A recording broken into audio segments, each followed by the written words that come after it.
Hello everyone, welcome to the 21 day live challenge. And today is day 13 of 21 day live challenge. And yeah, if you do not know, I have taken a 21 day live challenge where I go live on Facebook, Instagram, LinkedIn, and YouTube. And I share something or other related to the small town bigger dreams or in general about book writing, authoring, marketing, and talking about some other book. Now, today's discussion is going to be special, and I said discussion purposefully because I've got a special guest with me, who is, if I talk about her introduction, is a HR profession by the day, author by the night.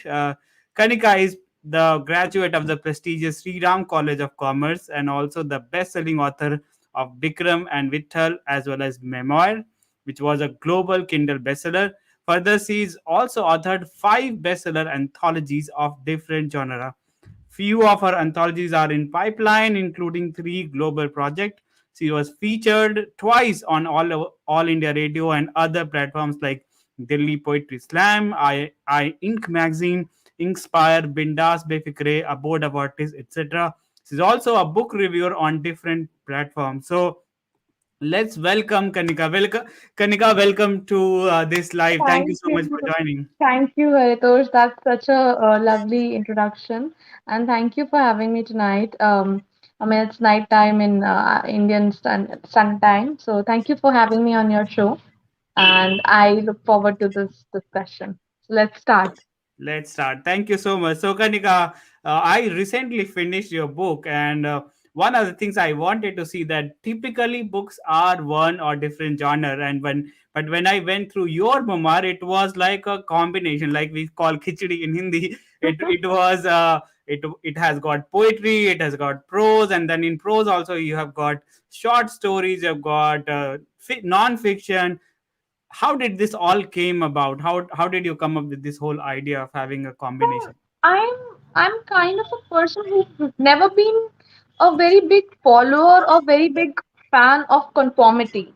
And it has so happened also, like you can call it a series of fortunate or unfortunate events that my life has not been a very conventional, conform kind of a life. Like I always say that I graduated in chemistry. I wanted to do research, but it so happened that I got into MBA. I did my MBA in global business, but somehow got into HR profile while working in corporate, and that to learning and development. Then I switched to writing. So it has been a very not mainstream kind of a life, and that's how I when I came to Instagram, I chose this handle called Kanika underscore not mainstream because I really don't like mainstream things. I mean, be it food, be it reading, be it TV shows or web series, somehow mainstream does not appeal to me. So when it came to writing a book, also I wanted to do something unconventional, and it was not like I had planned to do it unconventional, but all these stories, these are part of all these platforms that you mentioned that I've been part on or of or have been featured on. So all these stories I wanted to give a platform to my audience, to people who love me, who want to read more of my work, so they don't have to really find the link to XYZ website or so and so magazine. They can all read it collectively in a book. So when I thought of this idea, people say, no, you why don't you do it in parts? Like you first do a collective of poetries that you've sent across, and then maybe next book can be a short story. So I thought, but why? Why not? We can have a collective kind of a thing. Why can't we break this generalization that poems and prose cannot be together, or fiction or non-fiction cannot be in the same book? And when I thought about it, this really was an enterprising idea for me. So I thought, yeah, let's go ahead with this. And so memoirs happened. Amazing, amazing. Now I do have to ask when You're not people. audible, Haritosh. Can you hear me now? Not audible. No. All right. Is it better now? Hello. Not Okay. really. Okay. Give me 1 second.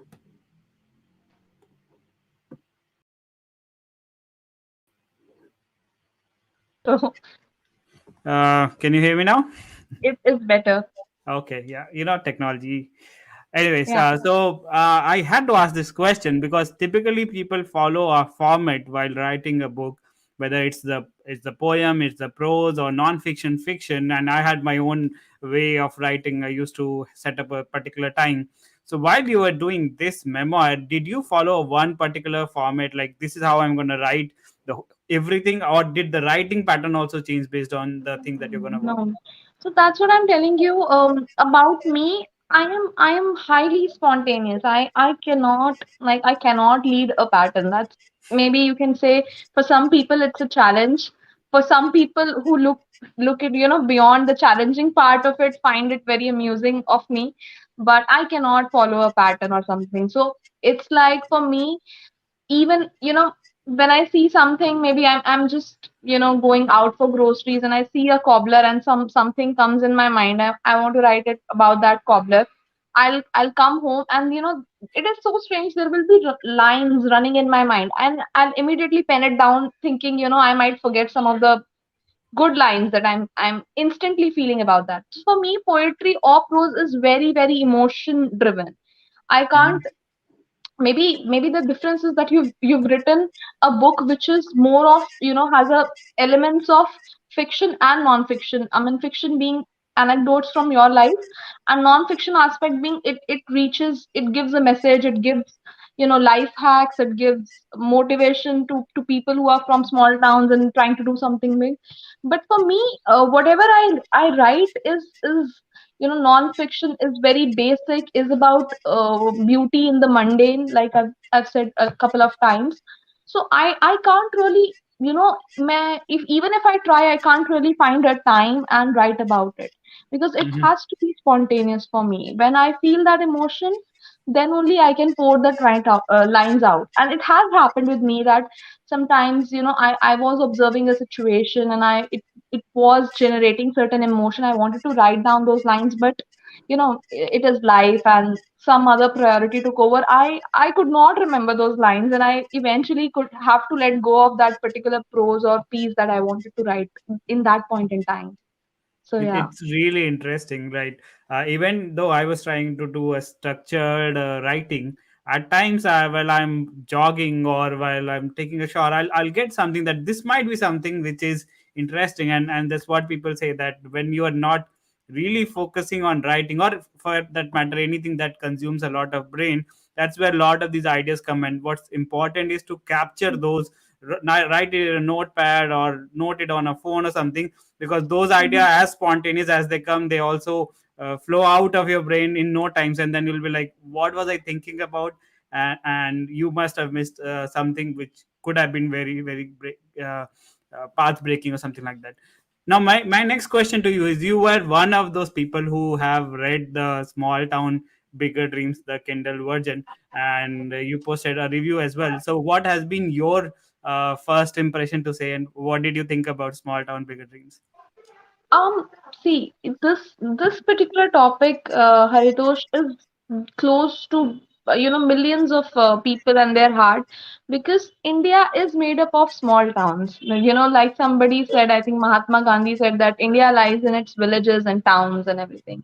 So Absolutely. even the big cities and metros are developed and are populated and have been made metros by these people who left some of their roots, and some part of it they carried it along, made a mixed culture. Even if you see, I'm from Delhi has such a beautiful mixed culture. It does not have a culture of its own, and Yeah. yet it's a melting pot of so many beautiful cultures. We have UP, we have Haryanis, we have Punjabis, we have people from everywhere, northern and eastern part and everywhere. Yeah. So, and that has become eventually the culture of Delhi. Mm-hmm. So to talk about small towns and bigger dreams, it's essentially an idea, a content that is close to everyone's heart.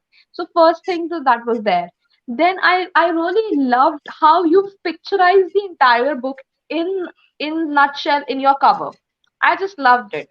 It very clearly speaks of a person, you being in the background, your cutout, and how from small town, we see a glimpse of small towns, all those wires and roads, and that I can also remember, when I used to visit my grandparents and everyone, and then suddenly in the background, big skyscrapers. Okay, so yeah, it tells about the journey that you've made very Mhm. beautifully in a very quick scan, and then talking about the book, I really, because I am a learning and development expert, so we pay a lot of heed, we pay a lot of importance to to having a mentor in life.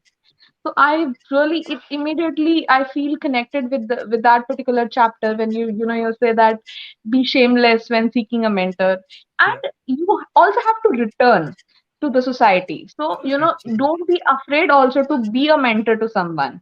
Hmm. So that was really, I really loved the entire idea and the book, and I hope you write more such, content and more such books.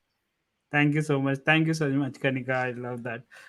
So, what's next for Kanika? You've written so many anthologies. You've done so much book reviews. You've written two books now, all authored alone. So, what's next for Kanika?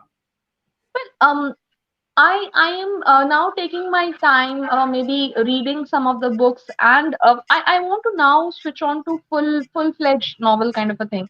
A lot of Hmm. my author friends, they also, when we discuss work, when we discuss upcoming projects, they say that, now you should write a full-fledged novel. Like my first book was a novella, very short, some Hmm. 100 odd pages book. Memoirs is again 140 words something, and it's a collection of short stories. So Right. essentially, I've not written something like a 200-page Turner novel or something. So that's maybe I have a story in mind. It's just that I want to you know sketch it better, and that's a challenge for me because we just discussed that I really find it hard to to sort of have a structurized kind of writing. So yeah, but then I will definitely give it a try. Awesome, awesome. I know we have limited time, so this is gonna be my last question to the author Kanika. What is that one message that you want to give to any small towner that they are having, those are having bigger dreams? What is that message that you want to pass on to them?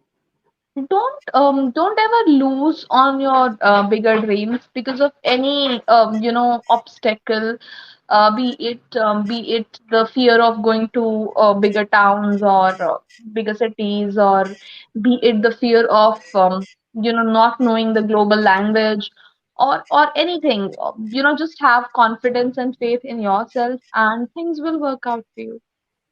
That's Thank all. you. Have confidence and have faith. That will drive you to the your bigger dreams. Thank you so much, author Kanika. It was great to Yeah. have you here, and we look Thank you. forward to your next book. And I will be doing some book reviews for your book. I loved your last book, Memoirs. I've not read the Thank you. Vikram Mittal, but I love that Memoirs, and I have some of my favorite chapters. I'll probably post it later once I get a little free. But thank you so Sure, much for sure. joining today. Sure. Thank you so much for having me, Aritosh. Thank you. So, so that was author Kanika Sharma, and this was day 13 of 21-day live challenge. And I'll be back tomorrow. Until next time, keep learning, keep growing, and keep going out of your comfort zone. If you have not yet booked or pre-order the copy, feel free to go to Amazon and look for Small Town Bigger Dreams. Thank you so much. I'll see you tomorrow, maybe with another interesting guest. Thank you so much. Have a good rest of the day.